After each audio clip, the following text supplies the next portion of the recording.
Hi, I'm Darren. And I'm Anthony. And this is another episode of Decoded where we talk about some of the big news in tech this week. So let's go over some of the things we're going to be talking about. Yeah, let's jump into it. So this news came out, I think, earlier, either late last week or early this week. And there's rumors, and I think they're a bit more substantiated now, that Google is interested in purchasing Twitch, which is the video game streaming website. Right, for a measly $1 billion. For a measly $1 billion. Okay. Which, honestly, in the last couple acquisitions, is actually kind of Yeah, measly. it's kind of nothing. But what is that going to do for Google? Well, I mean, the thing about Twitch, when it comes to streaming video games, Twitch is it. Yeah, now, I mean, they're linked up to the PS4 and Xbox One, so you're watching gamers game. And YouTube has tried to get into that market with just not good results.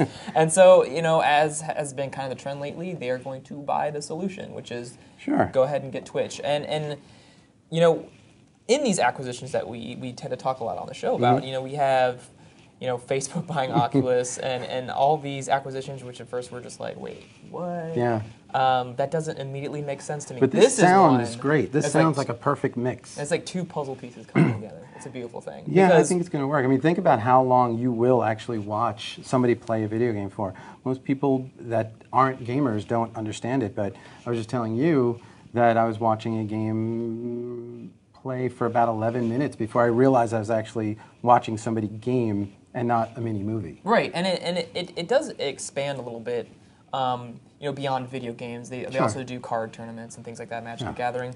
But what's also interesting is, you know, like earlier this year there was the Twitch Plays Pokemon phenomenon. That's not exactly watching someone play a game. That was a social experiment in which millions of people played the same Pokemon game. It was incredible, and what was interesting about that was that there was so much traffic being driven to the Twitch website is that they almost couldn't handle it. But Google has the resources to handle it. And video game streaming services similar to Twitch have actually fallen victim to that. So I think Twitch is interested. They were also wooed by Microsoft. They decided to go with Google because Google has resources under YouTube. And let's face it, they're the streaming place to be. So it's a perfect merge. And I think Google wants to kind of get a backdoor onto consoles, and that's a perfect way with the PS4 and Xbox One partnerships. Yeah, and I don't think they'll like hide it or tuck it in somewhere. I think it'll stay its own separate. It'll still be Twitch. You'll probably have a conduit to it, but it'll still be Twitch and Google. And we mentioned there'll definitely be cross-pollination like there is already. But I think it'll be easier to find and collate it. And I think it'll just make Twitch a more stable product. Platform, and just make it grow even more. Yeah, I agree. Yeah, so let's go ahead and move on to the next thing we wanted to talk about, which is another weird trend that we're seeing with smartphones. Their premium lines get premiumer. Premiumer. Yeah. Hopefully we are never coined for that. I would feel so bad. No, that is a bad word. So HTC and Samsung are both announcing this week, or within the last couple weeks, that they are going to be, well, they haven't announced, okay, they haven't announced. It's a rumor mill, but we're seeing a lot of online chatter about premium-er phones 2 months after their premium phone is released.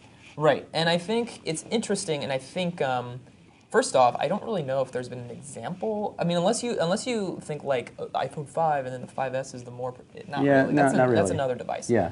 This is something a little bit different. I think, you know, when we covered the HTC One, the HTC One is, and that company in general, they have a lot riding on the HTC One. Yeah. I think that company is trying to anticipate what their competitors are going to do, and try to beat them to the punch, or at least stay up with them. Stay up with them. Yeah. You know, the HTC One came out not too long before the Samsung S5 came out, so you need to. They want to stay competitive with Samsung, and so they're both coming out with devices that only a couple months after their last devices came out. The specs are even higher. It's actually what the rumor mill was on the original specs.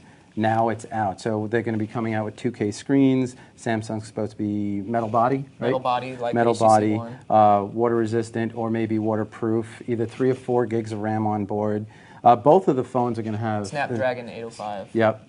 And the cameras. HTC hasn't announced theirs, but supposedly... It protrudes from the back, yeah, which is kind of going to draw away from its kind of like unibody, sleek body, but... Yeah, but don't forget, they've even answered the call supposedly of the slick back.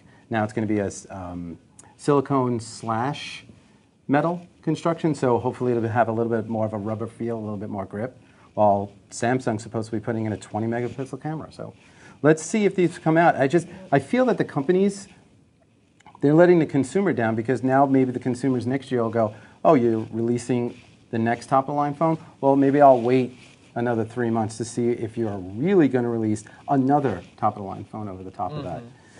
That's how I'm looking at it. I mean, I personally, if I had shelled out for an M8 or if I had shelled out with an S5, I'd be upset. I would be a little upset. You know, I think we still have to see how much these devices are going to be. I think they're going to be. But even if I dropped my money already, I'm still mad because if I'm a spec hound, I'm going to want the latest and greatest because I don't want it to be obsolete in 2 years. So we'll see. First of all, we'll see if they come out. Of course, we'll review them, and maybe next year you play the waiting game. Yeah, play the waiting game. Play the waiting game a little bit longer. But let's go ahead and move to the last thing, which you might have noticed during this whole episode. We have two devices sitting in front of us. We went to the Microsoft Surface announcement yesterday, and they have graciously allowed us to have two on loan. And what do you think? Well, like you mentioned, I've only had it for 24 hours. Yeah, so I only have, and a lot of that was sleep afterwards. Yeah, I just have some first impressions, but I must say, you know, I've messed with the Surface 2 a whole bunch. I'm seeing improvements all around here. Yeah, it's kind of an amazing device. I think this is going to bring a new category into this spectrum. I'd like to see more tablets or laptop hybrids do this. You know, you pull the keyboard off, you've got a stand that kind of just bends and folds into almost any position possible. It's pretty good. And they gave us, what, 5 different versions? 5 different versions ranging from 800 to 2000. Yeah. And I think the aspect ratio on this is much better than 12-inch screen, 2. So I could do more on it. It's thinner, lighter. Faster. And even the keyboard is better. And it's a significant improvement from what's come before it. You know, there's talk about, you know that really at this point these keyboards should be bundled with it. I think so. I mean, you're talking, you know, bare bone prices starting at $800, but you're going to want the keyboard, which I think is another $100 over the top of that. An i5. You're going to want. I think the sweet spot is definitely the 128 i5. Yeah, which is $1,000. Plus this, and then of course if you want to replace everything, you're going to want the desktop cradle, right? Which will cost even more. So, I mean, their most expensive version is almost $2,000. So you're talking top of the line specs, i7, the best of the best. You're going to want to be replacing everything in your house at that point. One device to rule them all. I think they've got it here. I mean, this is a great version of a tablet / laptop rolled into one, and I can use it either or. You know, having a premium OS on here. I mean, having Windows 8 is just great. I can run every app on it. We saw Photoshop run on this. So if you're a creative like me, you're going to really enjoy being able to draw and turn your images at the same time. That you heard me go, oh my.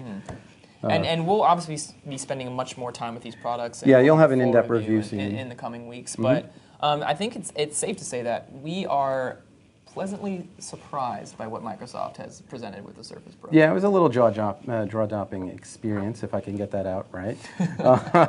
But yeah, I think that's it for us today, right? All right, yeah, that'll do it for us. I'm Darren. And I'm Anthony. And this is Decoded.